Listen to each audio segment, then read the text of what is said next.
কতবার যে আমি তোমাকে স্পর্শ করতে গিয়ে গুটিয়ে নিয়েছি হাত, সে কথা ঈশ্বর জানেন। তোমাকে ভালোবাসার কথা বলতে গিয়েও কতবার যে আমি সে কথা বলিনি, সে কথা আমার ঈশ্বর জানে।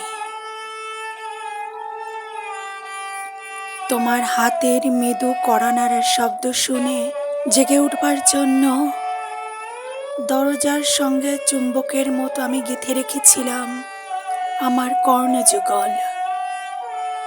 তুমি এসে আমাকে ডেকে বলবে, এই ওঠো, আমি আমি আর আমি কি শুনলাম, এ দেব উল্লাসে নিক্ষিপ্ত হব তোমার উদ্দেশ্যে।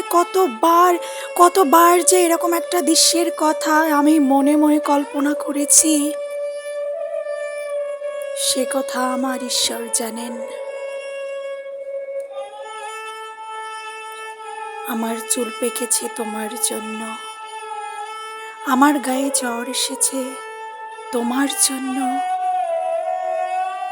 আমার এই ঈশ্বর জানেন আমার মৃত্যু হবে তোমার জন্য। তারপর অনেক দিন পর একদিন তুমিও জানবে আমি জন্মেছিলাম